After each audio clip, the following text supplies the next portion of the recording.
Chaque année, c'est mon pèlerinage. Quelques kilomètres pour un grand voyage dans le temps, vers le passé, vers mon passé. Le soleil brûlant et la blondeur des blés ravivent mes souvenirs. Ce sont presque les mêmes champs, c'est presque la même route. C'est exactement le même blé, la même terre qu'alors.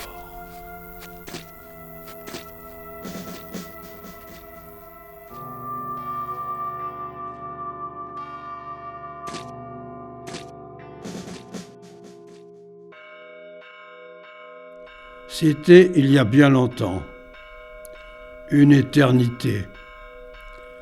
C'était l'été, on faisait les moissons, il y a eu le tocsin, on a couru. À la mairie, ils avaient posé l'affiche. Et puis le gendarme a crié la nouvelle de sa grosse voix. C'était il y a bien longtemps, le 1er août 1914. Mon père a été mobilisé, comme tout le monde au village, comme 4 millions d'hommes dans le pays. Il est parti pour Angoulême et a été incorporé au 107e régiment d'infanterie. Au mois d'août, le régiment a pris le train, départ vers le front. Je venais d'avoir 10 ans et c'était la guerre. Maman, ma sœur Louise et moi, nous sommes allés en ville pour voir les soldats défiler. Il y avait beaucoup de monde, des fleurs et des ovations. Papa est passé devant nous.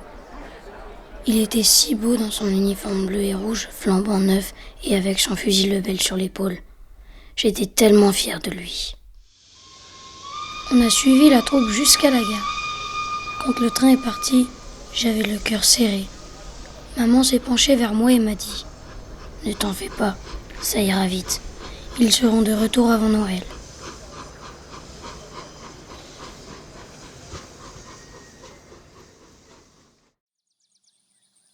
Tout a changé à la maison. J'ai toujours donné un coup de main pour le travail, mais maintenant, c'est différent. Il faut faire la part de mon père. Il faut que tout soit parfait à la ferme quand il reviendra. Alors maman, Louise et moi, nous avons retroussé nos manches.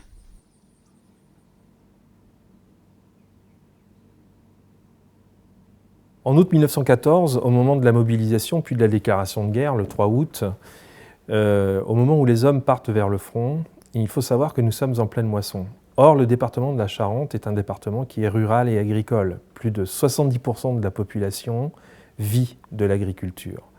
Les femmes, les enfants et les anciens vont donc jouer un rôle crucial. C'est eux qui vont remplacer cette force de travail incarnée par les mobilisés. Et on va assister à une véritable mobilisation massive des civils avec une entraide que tous les instituteurs et tous les documents de l'époque signalent.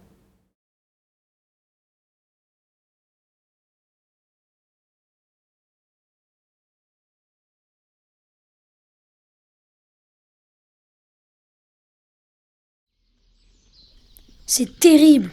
Les soldats sont venus et ont emmené tous les chevaux du village. Ils ont pris notre cheval que j'aime tant. Il va me manquer beaucoup. Et puis, sans lui, comment va-t-on faire pour le travail de la ferme ?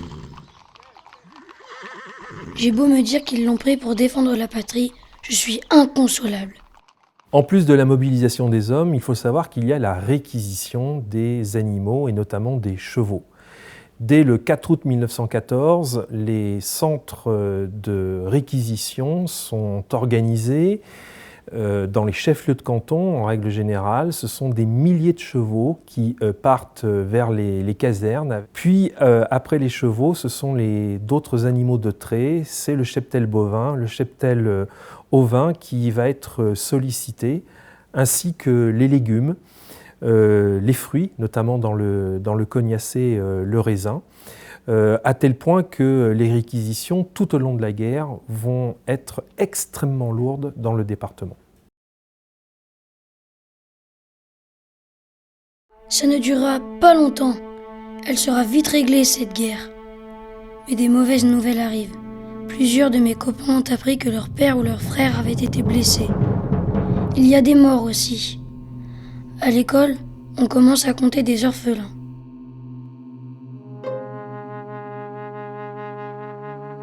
Pourtant, les journaux nous disent que les balles allemandes ne tuent pas. Je sais que papa fera attention, mais parfois, je ne peux pas m'empêcher d'être inquiet. Les premiers combats d'août 1914 sont extrêmement meurtriers. La guerre se caractérise par une violence exceptionnelle. On compte, pour le mois d'août et le mois de septembre 1914, une moyenne de 2800 tués par jour du côté français. Bien sûr, la Charente n'est pas épargnée par cette catastrophe.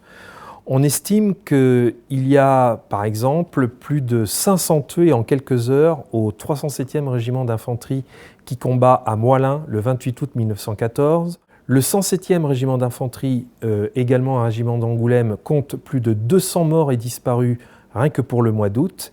Mais il faut savoir que les Charentais sont aussi mobilisés dans d'autres régiments. Au mois d'août 1914, on peut dire qu'il y a eu plus de 2500 Charentais qui ont été tués.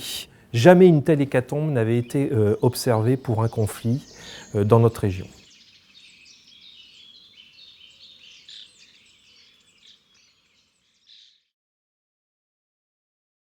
Nous recevons des lettres de papa presque tous les jours. Il va bien. Chacune de ces lettres nous rassure beaucoup. Ne vous alarmez pas. J'espère vous revenir d'ici peu. Vous devez avoir connaissance du succès de nos armes. La Lorraine et l'Alsace sont à nous. Les Allemands sont repoussés de partout. Tous, nous allons à la bataille comme à une fête, et avec l'ardeur qui nous anime, je ne doute pas de la victoire. Quelle joie pour moi, à mon retour, que de vous raconter les batailles auxquelles j'aurai assisté. Le courrier est le seul lien qui unit le monde des combattants et le monde de l'arrière. L'école de la Troisième République, qui est devenue une école gratuite et obligatoire, permet aux poilus d'écrire pratiquement tous les jours à leur famille. Les historiens estiment que ce sont des milliards de lettres qui ont été rédigées et on pense que du côté français, ce sont plusieurs centaines de milliers qui transitent chaque jour. Nous lui répondons en lui donnant des nouvelles de la ferme et en lui disant que nous attendons son retour, une fois qu'il aura sauvé la patrie. Je crois bien que personne à la maison n'a jamais autant écrit. Malgré le travail à la ferme, il faut retourner à l'école. Dans la classe, on a affiché les journaux qui donnent les bonnes nouvelles du front. On a fait une dictée qui parlait de la victoire, du courage de nos soldats et de la grandeur de la France. Des exercices aussi, où il fallait calculer la portée d'un canon. À l'école, on ne parle que de la patrie, de la victoire, de la force de notre armée et de la barbarie des Allemands. Dès le début de la guerre, le gouvernement lance une politique de propagande et de censure. L'école devient un terrain privilégié de relais de cette propagande. Des missives, des directives sont envoyées par le ministre au recteur, à charge pour lui ensuite de les délivrer aux instituteurs. Je désire que le jour de la rentrée, la première parole du maître aux élèves hausse le cœur vers la patrie et que la première leçon honore la lutte sacrée où nos armées sont engagées. Dans tout le pays, à la même heure, les filles et fils de France vénéreront le génie de leur nation et salueront l'héroïsme de ceux qui versent leur sang pour la liberté et la justice, le droit humain. Puis, la leçon dira les causes de la guerre, l'agression sans excuse qui l'a déchaînée et comment, devant l'univers civilisé, la France, éternel champion du progrès et du droit, a dû se dresser encore avec des alliés valeureux pour repousser l'assaut des barbares. Je me suis fait un nouvel ami. C'est un réfugié belge. Il s'appelle Jens. Un drôle de prénom. Son pays est occupé par les Allemands. Il n'a aucune nouvelle de son père et il est très inquiet. Il ne parle pas très bien le français, mais avec mon aide, il va apprendre vite.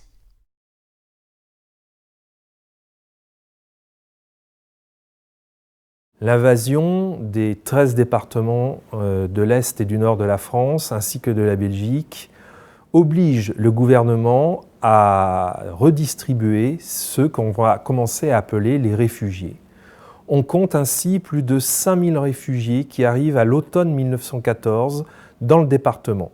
Les enfants sont accueillis dans les écoles et plus particulièrement les petits Belges qui sont flamands et à qui on va apprendre le français.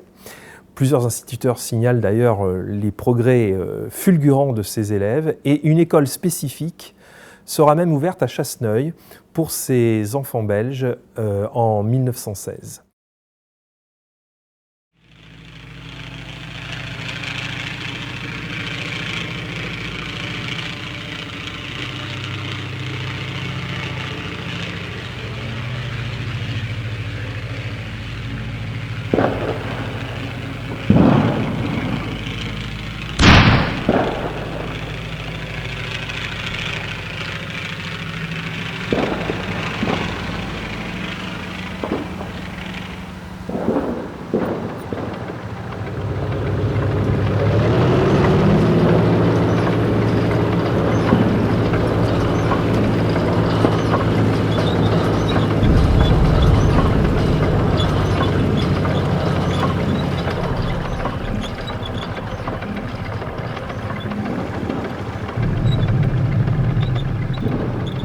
Avec Jens, nous jouons souvent à la guerre.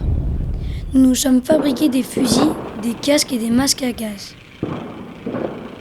Mais ce que nous adorons par-dessus tout, c'est jouer aux aviateurs. Moi, je suis Guinmer. J'ai construit une maquette de son avion jaune, le vieux Charles. Jens et Willy Coppens, un Belge champion pour descendre les ballons d'observation.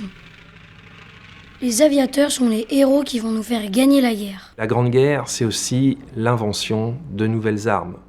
Outre le fait que les anciennes sont améliorées, ces nouvelles armes sont le char d'assaut, qui apparaît en 1916 pour la première fois sur la Somme avec les Britanniques, mais que les Français vont perfectionner en 1918.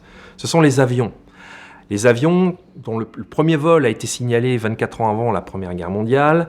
C'est une arme de reconnaissance au début de la guerre, qui permet d'ailleurs aux Français de gagner la bataille de la Marne, puisqu'on a les renseignements sur le changement de direction de l'armée allemande. Mais à partir de 1915, l'aviation, c'est une arme de chasse, c'est une arme de bombardement. Enfin, nouvelles armes, ce sont les sous-marins, les sous-marins allemands qui vont entraîner l'arrivée en guerre des États-Unis, et surtout les lance-flammes et les gaz asphyxiants. Gaz asphyxiants qui sont utilisés à partir de avril 1915 et qui terrorisent les soldats. Voici ce qu'écrit après la guerre le docteur Ledoux dans son étude sur le rôle du corps médical pendant la guerre de 14-18. On devait mettre son masque à gaz et de la sorte, tout danger d'intoxication était évité. Pourtant, on peut dire que toute troupe chargée de défendre un secteur finissait par être évacuée en presque totalité si elle se trouvait bombardée pendant un temps suffisamment long avec un nombre convenable d'obus. En fait, le masque avait une seule utilité. Il empêchait les intoxications massives mortelles. L'instituteur nous fait faire des quêtes. Il nous explique que c'est pour soutenir l'effort de guerre. Mais la dernière quête, pour le Noël du soldat, n'a pas bien marché.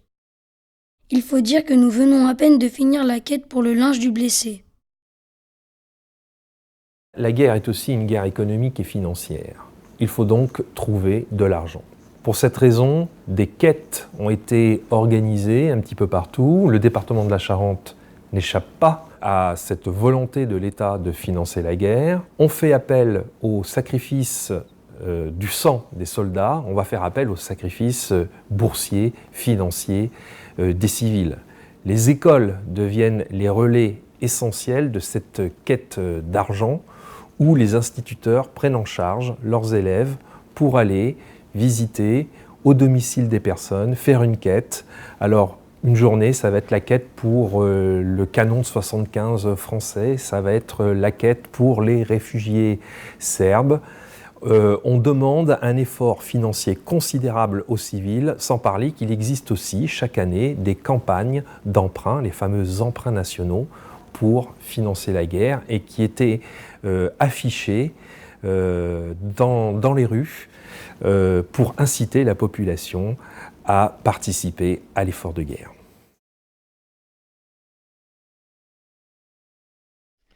Le pays compte sur nous. Les enfants, eux aussi, doivent faire leur part.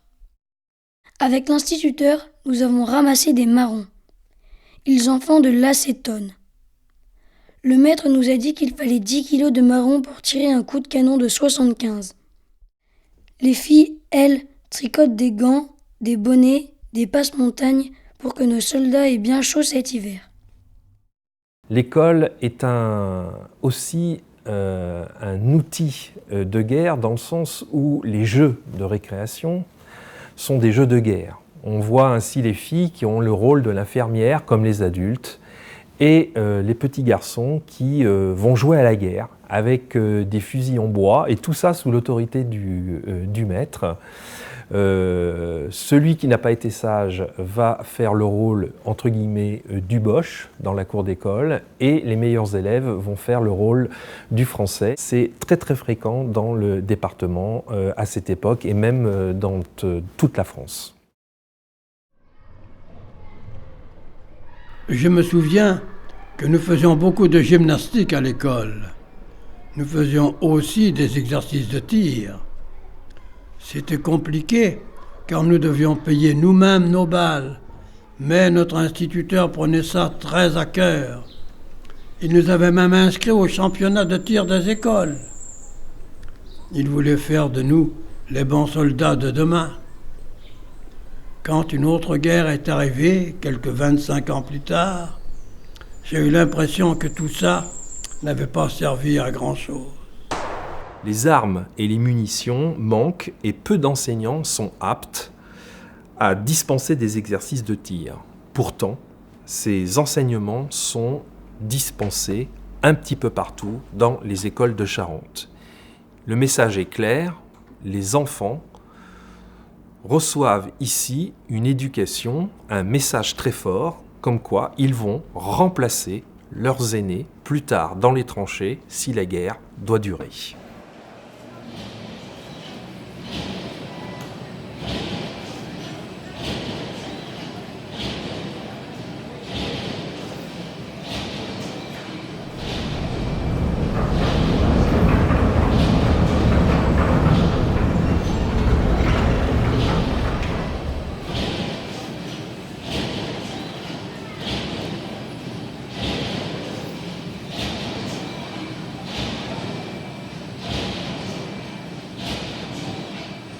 Ma sœur Louise, qui vient d'avoir 15 ans, a embauché à la fonderie de Ruelle.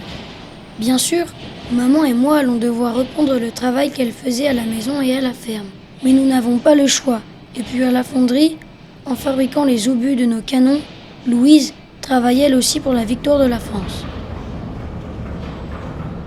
À partir de la fin de l'année 1914, lorsque le front se stabilise, les états-majors et les gouvernements comprennent que la guerre va être longue.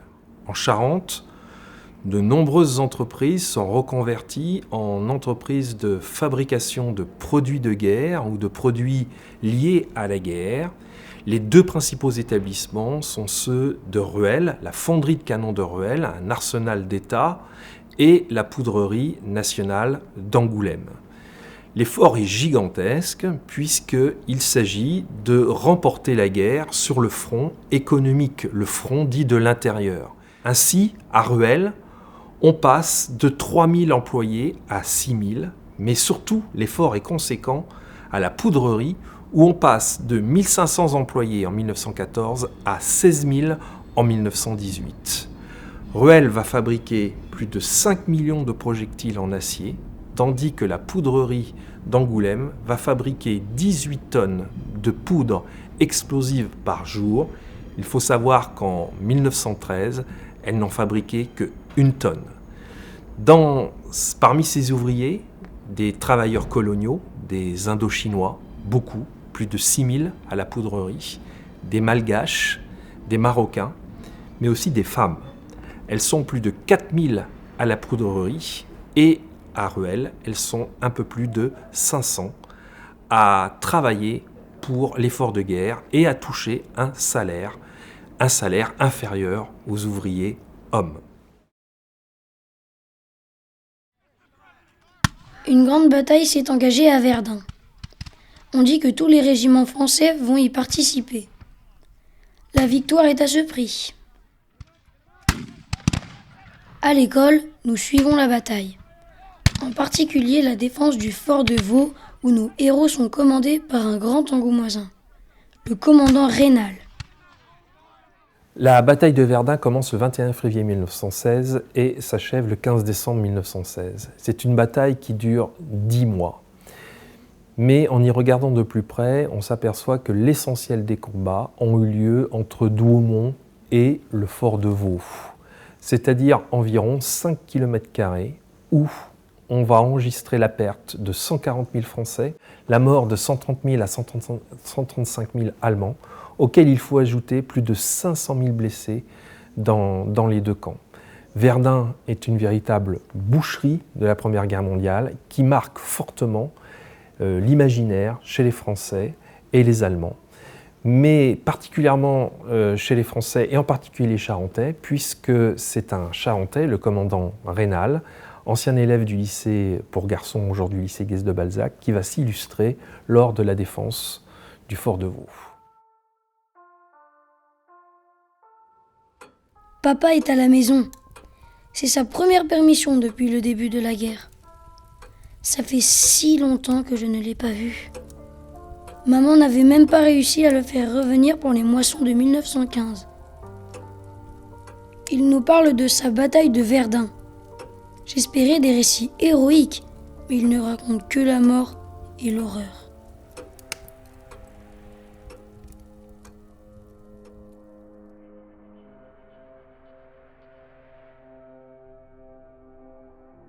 Des morts plein les routes, jusqu'à 7 km à l'arrière. Les convois passent dessus, les écrasent et les embourbent. Et les shrapnels, gros comme des noix, pleuvent sans arrêt. Notre tranchée n'est qu'un modeste fossé creusé à la hâte. Nous y restons tapis attendant que les Boches attaquent. À côté du boyau qui mène au poste de mon commandant, une jambe en lambeaux pourris. La chair saignante est encore recouverte du bas et du soulier. Le parapet de la tranchée est fait de cadavres. Ces cadavres servent de support aux fusils des tireurs.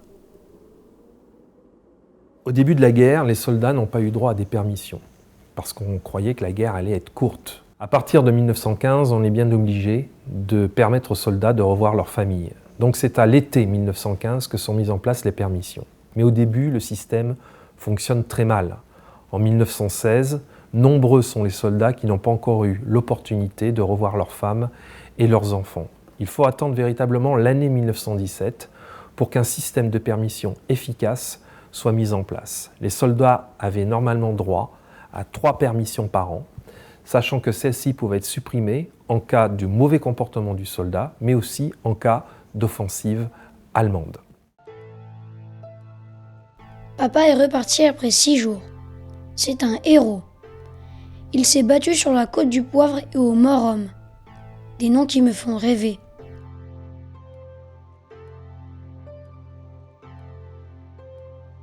Lui, ces noms, je crois que ça le rend triste.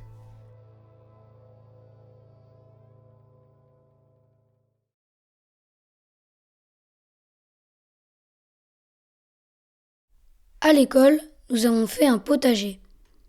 Nous allons faire pousser des pommes de terre pour les poilus.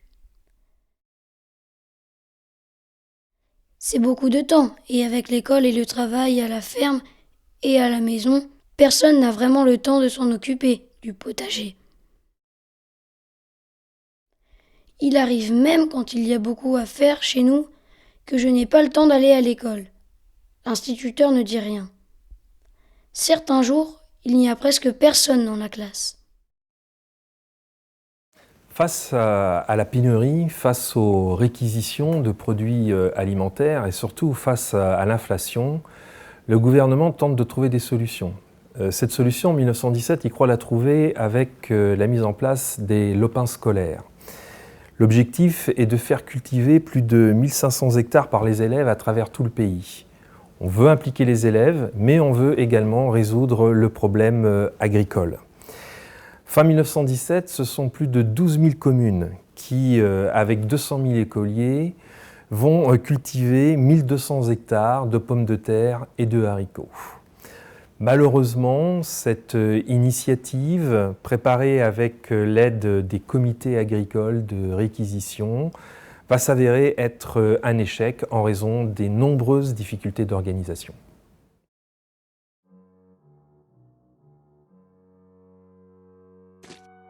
En 1917, mon père est venu à nouveau en permission. J'étais un enfant. Je voulais qu'il me raconte sa guerre, son héroïsme. Mais il me parlait de la folie des chefs, des hommes qu'on envoie à la mort. Il me parlait de grève, de refus d'obéissance. Quand il est parti, après 6 jours, je lui en voulais tellement de ne pas m'avoir raconté les combats magnifiques que j'imaginais, que je lui ai à peine dit au revoir sur le quai de la gare. Quand il est monté dans le train, je ne savais pas que c'était la dernière fois que je le voyais. 1917, c'est une année tournant de la Première Guerre mondiale, mais c'est surtout une année de crise. Crise morale, crise des effectifs, crise économique et on pourrait même dire crise géopolitique puisque la Russie bascule avec la Révolution tandis que les États-Unis rentrent en guerre en avril 1917. Mais ce mois d'avril 1917 est aussi un mois tragique. C'est le mois du chemin des dames, une offensive française qui se solde par un échec sanglant et meurtrier. Il y a des mutineries, les soldats se soulèvent contre les ordres stupides de leur chef, en particulier du général Nivelle.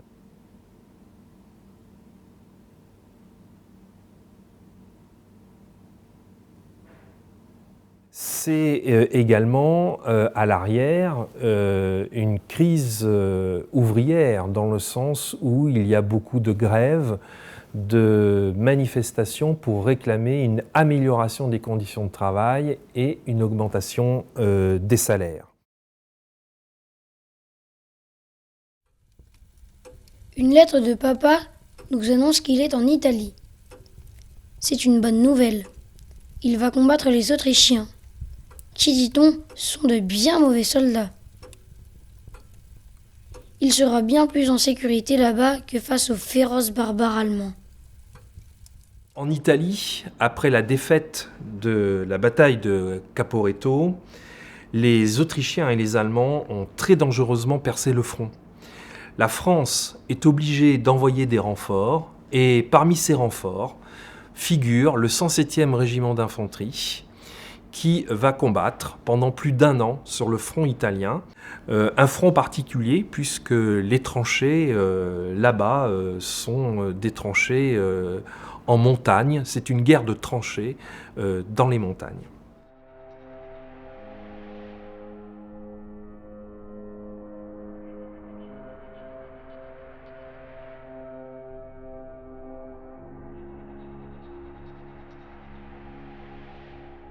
C'est le maire qui est venu nous annoncer la nouvelle. En le voyant qui s'approchait, j'ai espéré qu'il passerait sa route, qu'il irait dans une autre ferme. Mais non, bien sûr. Nous sommes tout au bout du chemin. C'est bien chez nous qu'il venait. Il nous a annoncé la nouvelle et a donné un papier à maman qui ne bougeait pas, toute droite, tant serrée. Elle a fermé lentement les poings sur le papier et une grosse larme a coulé sur ses joues. Papa a été tué dans une bataille sur le fleuve Piave, en Italie, si loin de notre Charente.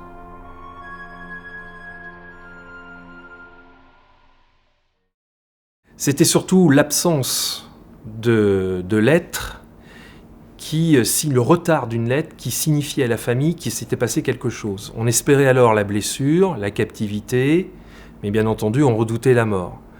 La famille de Gaulle, par exemple, va mettre 6 mois avant de comprendre que le futur président de la République est prisonnier en Allemagne. Pendant 6 mois, la mère a cru que son fils était mort. Nous avons ici l'exemple d'un soldat Le Berton, d'une petite commune à côté de Montmoreau, en Charente, qui est tué fin avril 1918, mais la nouvelle parvient à la mère le 8 juin, et c'est un camarade de Le Berton qui écrit à la mère. Madame, nous venons de recevoir votre lettre adressée à la première section de la 11e compagnie par laquelle vous nous demandez des nouvelles de votre fils Alexandre. Je me fais un devoir de vous faire réponse immédiatement. C'était le 30 avril, vers 6 heures du matin. Votre fils était de faction aux avant-postes avec 2 de nos camarades, quand tout à coup, au moment où on s'y attendait le moins, les Boches ont déclenché un violent tir de barrage, et ceux qui se trouvaient dehors ont été immobilisés sur place. Malheureusement, un obus est arrivé à l'endroit où ils étaient et en a tué 2, le 3e ayant été blessé. Les secours ont été immédiats, mais il n'y avait rien à faire. Ils avaient été tués sur le coup, sans aucune souffrance. Nous les avons enterrés tous les 2 dans un jardin de Varennes, près du château. Vous pouvez être tranquille, madame, nous avons arrangé sa dernière demeure comme nous aurions fait pour un frère. Une croix en bois avec son nom marque l'emplacement où il repose. Vous retrouverez sûrement sa tombe après la guerre. Quant à sa montre, vous pouvez aussi être tranquille à ce sujet. Nous avons enlevé tout ce qu'il avait sur lui, et le tout a été remis au bureau de la compagnie qui doit se charger de vous le faire parvenir. Vous pourriez, si vous le voulez, demander des renseignements à ce sujet au sergent-major de la compagnie. Vous pouvez être assurée, madame, que nous gardons de notre cher camarade Alexandre un fidèle souvenir. Il était pour nous tous le camarade dévoué, toujours prêt à rendre service, et sa mort a été pour nous une épreuve bien terrible. Nous nous associons tous à votre douleur, et je termine, madame, en vous priant d'accepter mes sincères condoléances. Un camarade de votre fils, Léon Bray.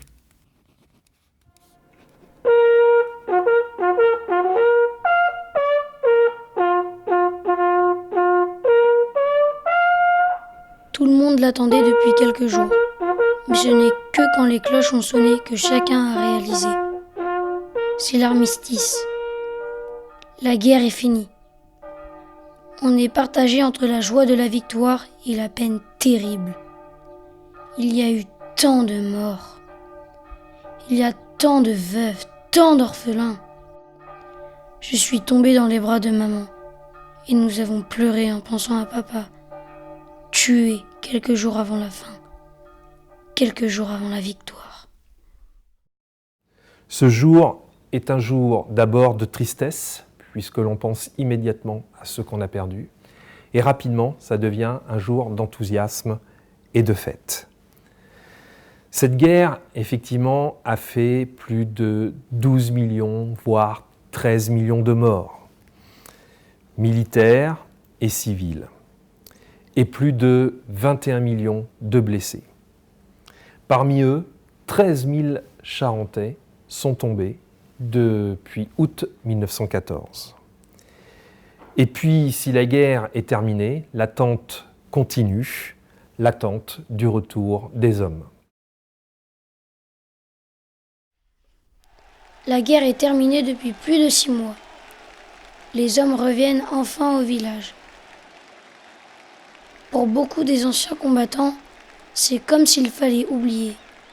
Oublier cette guerre qui doit être la dernière de toutes. La der des der, comme ils disent. Les hommes du régiment d'artillerie d'Angoulême, eux, sont revenus en mai 1919. Les plus jeunes, et notamment ceux qui combattaient sur le front d'Orient, ne reviendront que dans les années 20 et 21. Tous ont repris, avec difficulté, leur vie de civil. Pour les nombreux invalides, pour les handicapés, les gueules cassées, la réinsertion a été encore plus difficile. Louise a été licenciée de la fonderie. Partout, ils mettent les femmes dehors afin que les hommes reprennent leur place. Louise travaille avec moi à la ferme. La vie est encore bien difficile. Heureusement, maman va toucher une pension de veuve de guerre qu'ils sont en train de mettre en place. C'est bien le moins qu'ils puissent faire pour tout ce que nous avons sacrifié pour la nation. Avec le retour des hommes, les femmes sont licenciées. Les choses devaient redevenir comme avant la guerre, comme s'il ne s'était rien passé. Pour la société de l'époque, la place des femmes n'était pas à l'usine. En 1921, le nombre de femmes au travail sera à peu près le même qu'en 1913. À partir de 1919, les veuves de guerre, plus de 600 000, vont toucher une pension. Mais elle n'est pas bien importante, environ 800 francs par an, soit à peu près 1 300 €.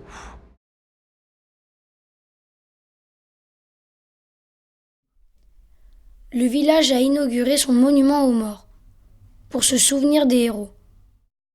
Le maire a fait un discours. Les enfants des écoles étaient là et les anciens combattants et tout le monde.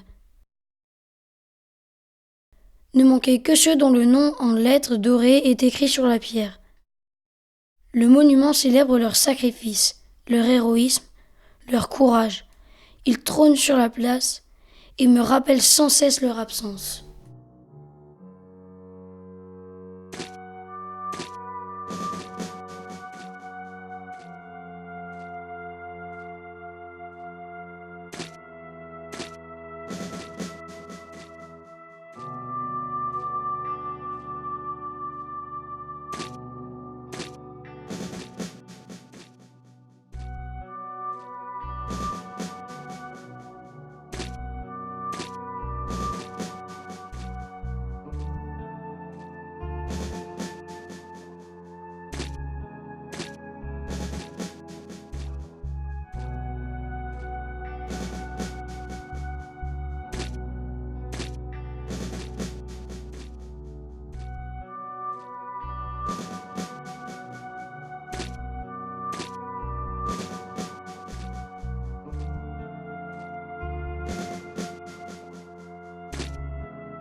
Il est temps maintenant que je rentre à Angoulême. Je dois m'arrêter un moment. Je regarde les blés. Bien plus que la pierre du monument, bien plus que le nom et le prénom gravés dans le marbre, c'est leur blondeur qui fait revivre le souvenir de mon père. Lui qui est mort il y a presque 100 ans, il est là, près de moi, toujours jeune. Il me sourit. Il m'accompagne, il me soutient. La marche devient difficile à mon âge. Elle est encore plus sous ce soleil de plomb.